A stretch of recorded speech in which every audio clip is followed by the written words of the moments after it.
Siap di mubahalah? Siap. Siap. Siap bahwa bersumpah bahwa kesaksiannya benar? Siap. Oke. Nah, berani nggak Pak Alawi ini tes DNA? Ini ada mantan muhibin loh, yang menuntut kalian untuk tes DNA. Dan kalau berani, monggo tes DNA, dibiayai. Gimana? Berani nggak? Enak loh, gratis. Baik. Assalamualaikum warahmatullahi wabarakatuh. Waalaikumsalam. Selamat malam Indonesia. Salam sejahtera bagi semuanya.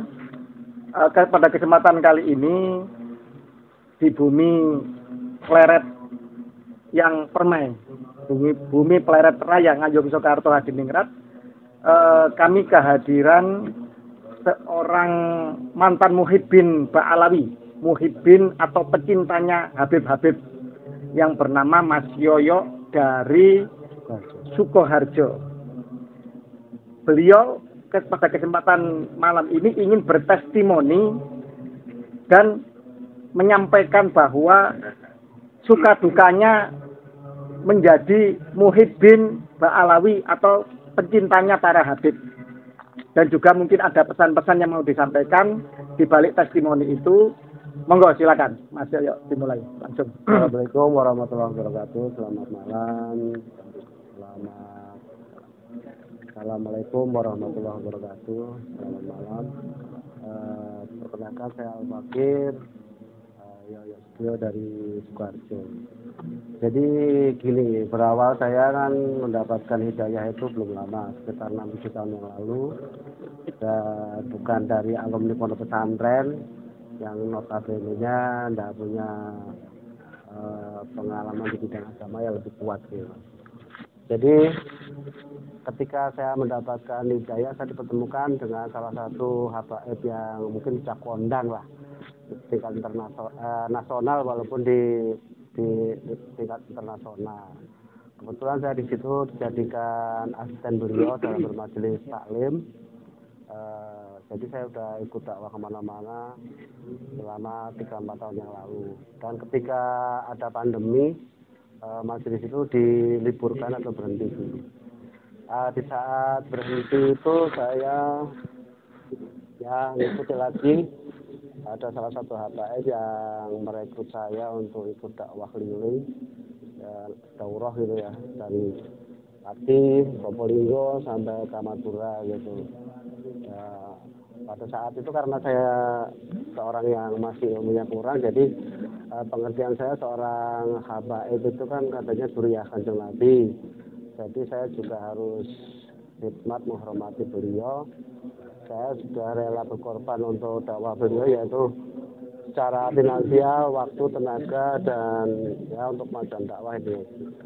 Nah terus, bentar, statusnya ini apa jalan? Statusnya ini digaji atau menjadi asisten atau istilahnya atau menjadi semacam khadam atau istilahnya apa ya? Mengabdi. Yang mana? Jadi begini. Kita berdakwah itu kan karena dulu saya juga sudah punya target ya di usia 40 ke atas. Saya pengennya itu di usia yang udah tua itu saya abdikan untuk di bidang dakwah ya sebisa saya, maksudnya saya mensupport dakwah para habaib itu yang intinya untuk berdakwah di jalan agama. Jadi di situ saya sebagai asisten atau kodim ya. Kodim ya. Jadi kodimnya, jadi saya jadi asistennya lah kalau bahasanya yang ininya bahasa yang kerennya gitu, jadi pembantunya. Nah, kita dakwah kita ikutin kemana-mana aja, mengkondisikan juga. Jadi kalau untuk presiden mungkin ring satunya jadi. Dan tidak digaji ya? Alhamdulillah tidak. Karena saya juga ingin berjuang, meluangkan waktu, tenaga, bahkan mungkin biaya juga untuk dakwanya seorang Habib itu. Ya. Nah, yang itu berlalu sudah. Berlalu karena sudah pandemi, saya sudah nggak resign untuk urusan itu. Kebetulan anak saya juga kena gagal ginjal waktu itu. Jadi saya nggak bisa fokus lagi ke urusan dakwah. Saya lebih fokus ke urusan keluarga gitu. Nah, di sisi lain ada lagi, nggak tahu kenapa saya selalu diperdekatkan dengan itu tadi para habaib gitu. Ketika saya sudah mutusin untuk keluar di salah satu habaib satu, ketemu yang lain, ketemu lagi di Pinang lagi gitu. Harusnya bangga dong ketemu Nabi. Iya, pada waktu itu bangga karena saya gini berasumsi katanya kan cucu kanjeng Nabi. Jadi ya, saya harus rela, harus ikhlas dengan apapun kondisinya gitu kan. Nah terus setelah kita sudah ngikuti, udah kayak saudara sendiri, bahkan tidur di hotel bareng, makan bareng. Saya pikir juga kayak gini dalam kebersamaan kayak gini makan bareng. Ternyata gini, sebenarnya cuma hal sepele waktu itu, tapi menurut saya menjadi hal besar. Ketika makan bersama, ada 2 grup gitu, 3-3 ya. Kebetulan saya halako 3 ini makan bersama. Tapi sebelumnya mungkin ada masalah dulu, jadi kayak saya buat pelampiasan. Waktu itu selesai makan, beliau sudah cuci tangan gini, saya juga masih tangan saya di kopokan itu. Kopokan tempat untuk mencuci tangan ya. Setelah selesai makan. Nah, dia langsung marah, katanya, ini gara-gara antum ini jadi najis katanya. Jadi mereka habis kopokan ke suatu tempat, terus panjenengan karena juga tangannya kotor habis makan, ingin mengkobok juga mencuci di tempat yang sama. Dibilang hanya karena itu kobokannya menjadi najis karena kena tangan panjenengan. Pertama itu najis kata. Terus yang kedua gini, yang menurut saya kurang enak buat saya itu gini. Katanya, anak itu kalau marah sama antum itu tak masukin di tong, tak semen sak leher, tak buang di laut, nanti tak liatin tiap hari sudah mati atau belum. Kan menurut saya kan terlaluan kalimat seperti itu. Sedangkan orang tua ini itu konteksnya apa? Konteksnya bercanda atau serius atau marah yang dibuat bercanda atau gimana? Mungkin gini ya, bisa jadi juga jengkel, terus kemudian bercandanya keterlaluan. Bercandanya kalimatnya terlalu dalam. Tapi menurut saya kan nggak sampai segitunya, karena kita sudah kebersamaan sudah lama, harusnya kan nggak usah sampai seperti itu gitu. Mungkin bisa jadi dengan kalimatnya lebih halus misal. Akhirnya saya mencarikan solusi sama tuan rumahnya itu kan, tolong carikan air lagi buat korban. Tak kasih yang baru lagi aja nih. Tapi dari yang pengalaman saya pertama itu akhirnya saya mutusin gini, berusaha untuk menjaga jarak. Jadi menjauh daripada nanti terjadi lagi hal yang sama gitu kan. Itu yang pengalaman pertama. Terus ada lagi pengalaman kedua begini. Waktu itu ini yang kejadian yang kedua yang ini tadi. Yang kejadian pertama gini, saya dipertemukan salah satu habib dari Jakarta. Waktu itu di pondok pesantren di Solo. Ketika saya juga kepingin menghargai beliau, tak belikan bubur kacang hijau. Pikir saya kan cuma satu mobil berapa orang, paling 8-10 orang. Bisa bubur 10.000 kan kali 10 cuma 100.000. Nah, ketika tak tawarin pada belikan, katanya enggak usah nanti merepotkan. Terus tapi ya terserah kalau semampunya. Ketika tak belikan 10 bungkus, kita berhadapan gitu. Beliau marah-marah. Katanya gini, antum itu pakai tanya-tanya berapa? Terus kalau saya bilang 3.000 gimana? Saya kaget. Kok pertanyaannya seperti itu gitu dalam hati. Terus itu yang dituju santri-santrinya gitu. Ini kalau 3.000 gimana? Saya gini, loh ini pondok pesantrennya antum toh? Padahal saya tahu persis itu pondok pesantren itu, saya kenal temannya sama gus-gusnya itu saya kenal. Terus selesai dari itu yang menurut saya aneh gitu, saya baru pertama kali. Tadi tabok kanan kiri gini kan. Bercanda apa serius? Ya, kalau menurut saya serius. Karena dengan muka marah ya. Maksudnya gini. Tempelengnya situ. Berapa kali itu? Kiri kanan gini. Oh gini. Saya kaget. Loh, kok kayak gini ya saya gitu. Jadi gini, gitu. saya ulang ya. Saya rekonstruksi. Panjenengan berusaha untuk baik dengan inisiatif untuk loman apa istilahnya, untuk dermawan, berbagi ya kan. Mau membelikan bubur kacang hijau ya kan. Itu jenengan beli 8. Ternyata sampai di sana bukan malah berterima kasih, malah marah karena jenengan bertanya berapa. Terus sambil menunjuk 3.000 santri yang itu bukan santrinya dia, tapi santrinya Gus, seorang kiai. Betul. Terus dalam posisi seperti itu panjenengan ditempeleng kanan kiri. Nah dari situ saya kagetnya gini, loh kok seperti ini ya? Katanya durian Kanjeng Nabi kok karakternya seperti ini gitu. Saya baru pertama kali gitu. Terus tujuannya itu apa gitu, maksudnya nampol saya gitu. Ini Habib yang berbeda ya dari yang pertama tadi. Berbeda. Marganya berbeda juga. Berbeda. Oke. Jadi yang pertama tadi, yang kedua, yang ini pengalaman pertama yang tapok itu. Tapi gini, karena saya masih merasa itu tadi, karena durian Kanjeng Nabi kan saya hargai, diundang lagi saya di Jakarta. Oh gitu. Sering di WA gitu kan. Hadir majelis ini. Nah, kebetulan saya juga ada tujuan kepengen di Jakarta mencari pekerjaan gitu kan. Sekalian menghadiri undangan beliau.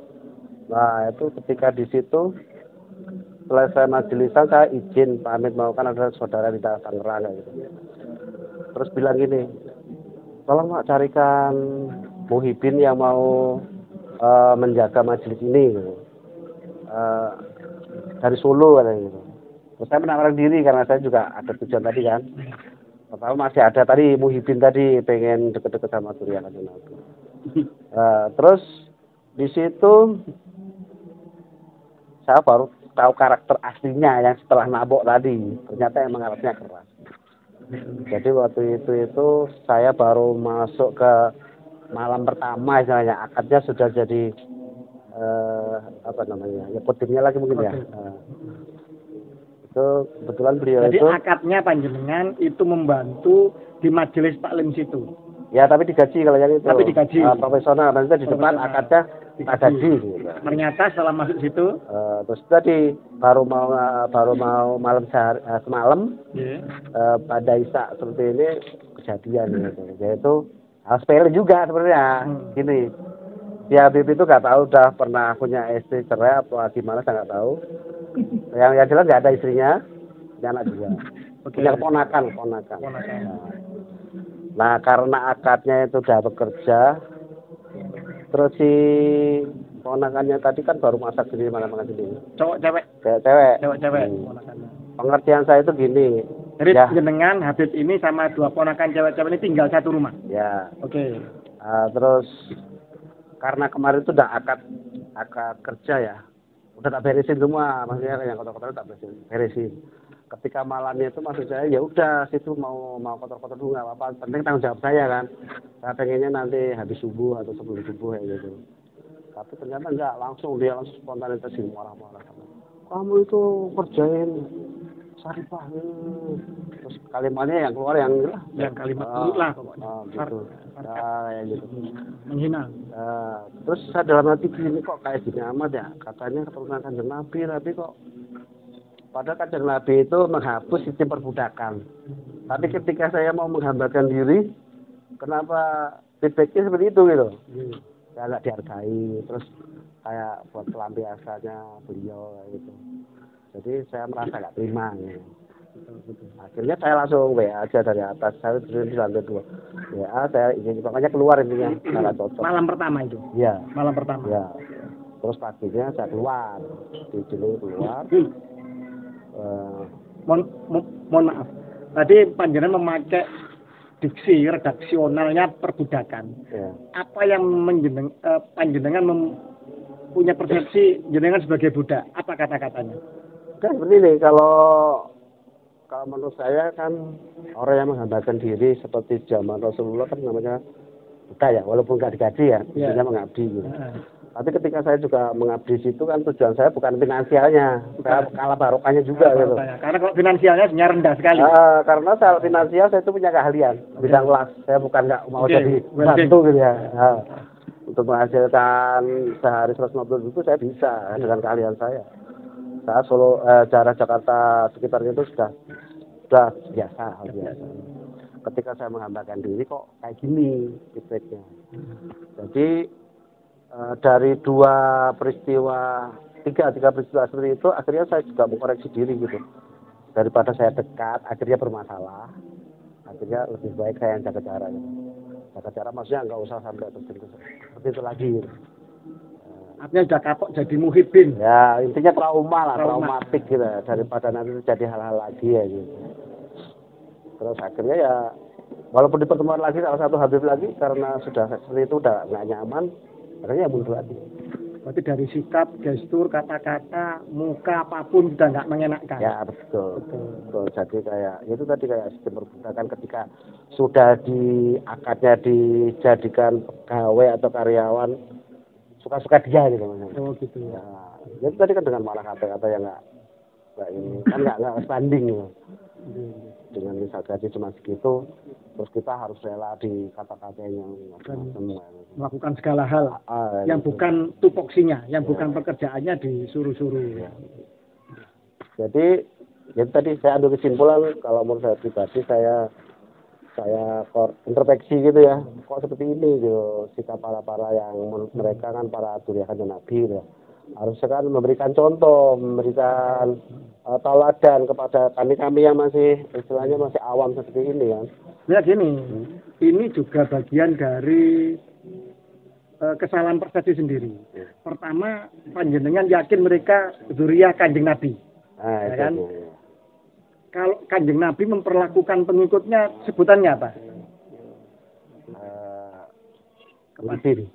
Kasih apa itu yang dicintai. Nabi Muhammad dengan pengikutnya disebut apa pengikutnya Nabi Muhammad? Sahabat. Ya kan, sahabat Abu Bakar, sahabat Umar dan lain-lain. Sahabat itu definisinya apa? Ya, orang yang bertemu dan berpisah karena Allah, kan begitu kan, dalam bahasa konteksnya kan seperti itu. Terus kemudian sejajar, egaliter, saling take and give, memberi dan menerima. Jadi di sini terjadi proses saling memberi, saling kasih, asuh, begitu ya kan. Sama-sama apa namanya persahabatan itu sejajar lah, begitu, egaliter lah. Tapi yang mengaku cucu Nabi ini menyebut pengikutnya sebagai apa? Muhibbin. Apa artinya muhibbin? Muhibbin menurut pengertian saya katanya orang yang dicintai atau yang mencintai gitu. Pecinta. Nah, definisi cinta itu ada korelasinya.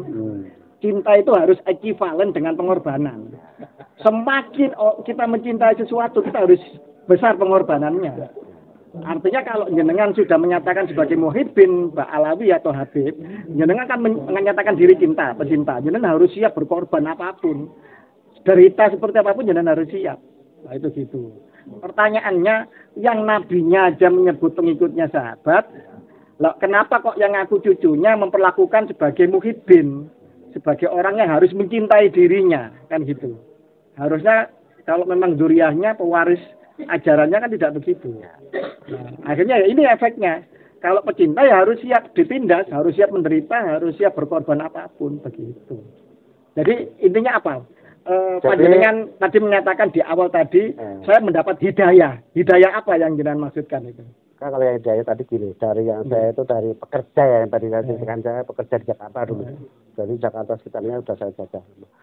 Jadi ketika saya dipertemukan untuk itu tadi ikut di bidang dakwah sesuai kemampuan saya, walaupun sekedar sebagai tadi apa muhibbin tadi.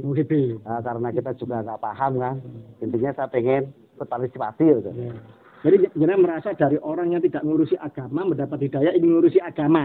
Gitu. Ternyata jenengan jadi muhibbinnya Habib, ya kan?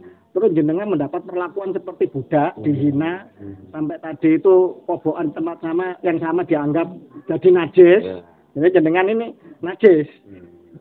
Jenengan anjing apa? Nah, justru itu yang membuat saya jadi pada tanya seperti itu. Seperti zaman Belanda itu banyak kantor tulisannya inlander dan anjing dilarang masuk. Jadi saya berasumsi gini, ketika Rasulullah itu kan jadi teladan ya, jadi contoh gitu. Ketika di situ ada seorang yang buta disuapin, walaupun dihina tetap dilayanin. Tapi kalau sekarang di zaman modern ini ada orang yang mengaku dirinya habaib, yang keturunan Kanjeng Nabi, tapi tidak mencerminkan dari apa yang mereka siarkan selama ini. Nah, ternyata sekarang setelah jenengan sadar bahwa dan tahu, jenengan sekarang sudah mendengar nggak, yakin nggak kalau habaib ini atau Habib keturunan Yaman ini bukan cucu Nabi, yakin nggak? Ya sekarang karena apalagi dengan adanya fenomena tes DNA ya. Nah saya semakin jadi pertanyaan saya yang dari dulu itu akhirnya kayak terjawab gitu. Oh mungkin ini tepat gitu. Bahwa mereka itu bukan durian Kanjeng Nabi mungkin karena dengan sikap mereka gitu yang lebih keras, lebih gitu. Oke. Arogan kalau menurut saya. Jadi menurut panjenengan lebih baik Habib ini membuktikan dirinya kalau benar cucu Nabi. Ya, kalau menurut saya itu harus konsekuensi gitu. Konsekuensi. Ketika mereka mengaku dirinya seorang Habib, ya konsekuensinya mungkin dengan era modern, tes DNA, ya ikutin aja, biar umat itu semakin yakin gitu. Sama enggak DNA-nya dengan keluarga Nabi yang ada di Timur Tengah? Iya. Gitu. Jadi jangan mengikrarkan diri sendiri saya Habib, tapi sementara dia nggak mau pembuktian bahwa mereka itu Habib gitu. Terus pesan jenengan sekarang dengan jenengan tadi dihina najis, jenengan guyonnya mau dicor, ditong, tinggal kepalanya dicelupin dibuang di laut, ditunggu tiap hari mati apa enggak, terus kemudian jenengan diperlakukan seperti budak, terus ditempelengi, dikasih sesuatu tapi bukan malah berterima kasih, tapi jenengan malah dihina-hina dan seterusnya, dipermalukan. Apa pesan jenengan kepada mereka yang masih terkooptasi dan yakin bahwa Habib ini cucu Nabi dan menjadi muhibin mereka? Apa pesan jenengan? Jadi pesan saya para muhibin buat yang belum paham atau awam seperti saya itu ya lebih baik mendalami dulu karakter si Habaib tadi, betul-betul dia seorang alim ulama besar benar, dan dia merealisasikan apa yang dapat dari ilmunya itu direalisasikan ke masyarakat gitu.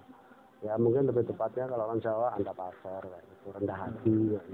Tapi harusnya genetika atau keturunan, kalau keturunan orang besar dia akan jadi orang yang mulia keturunannya, mencerminkan mentauladani datuknya. Ya, kalau ternyata ngaku orang besar perbuatannya tidak sama, berarti patut dipertanyakan. Yang kedua juga harus diuji secara benar, apakah benar dia keturunan Nabi atau tidak. Kan gitu, termasuk dengan tes DNA. Nah, berani nggak Pak Alawi ini tes DNA? Ini ada mantan muhibin yang menuntut kalian untuk tes DNA. Dan kalau berani, monggo tes DNA, dibiayai, gimana? Berani nggak? Enak loh, gratis, kan gitu. Ya, setuju? Setuju, oke. Nah, jadi pesannya para muhibin agar meneliti betul apakah mereka keturunan Nabi atau tidak. Harus berani mempertanyakan. Jangan sampai nanti husnudzon ternyata salah. Kalau husnudzon pada sesuatu yang salah, sama juga akibatnya akan suudzon kepada yang benar. Bisa jadi kan demikian. Kiai-kiai yang ternyata juga mungkin ya kan masih ada ketersambungan nasab dengan Rasulullah malah disuudzoni karena mukanya sudah muka Nusantara. Sementara mereka yang mukanya masih muka Timur Tengah dianggap cucu Nabi tanpa diteliti lebih lanjut genetikanya, akhlaknya, perbuatannya, kapasitas ilmunya, dan tentu saja punya isbat enggak dari negara asal kan gitu. Masa cucu Nabi distempel di Jakarta kan tidak mungkin. Tidak masuk akal. Kalimat terakhir yang mau disampaikan monggo. Kalimat terakhirnya intinya tadi kita harus berhati-hati gitu aja.